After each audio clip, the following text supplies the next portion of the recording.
ব্লগটা আমি এখান দিয়ে শুরু করলাম। দেখো বাজার হয়ে গেছে, এখানে এনেছি চিকেন, আজকে চিকেন রান্না হবে। আর এখানে হচ্ছে কাতলা মাছের মাথা ভাজা হচ্ছে, এটা মুগ ডাল দিয়ে রান্না হবে। আর এই যে ডাল সিদ্ধ হচ্ছে, মুগ ডাল। আর এই যে এখানে ভাত হয়ে গেছে, এক হাঁড়ি ভাত করে নিয়েছি। চলো পরে আবার আসছি। এই যে বন্ধুরা আমার রান্না কমপ্লিট। এই যে দেখো,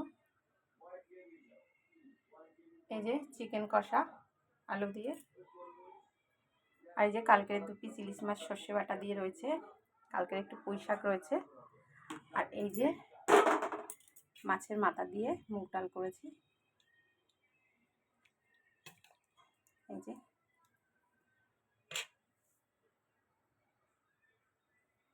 চলো আজকের মেনুটা কেমন লাগলো কমেন্ট করে জানিও, ভালো লাগলে একটা সাবস্ক্রাইব করে দিও।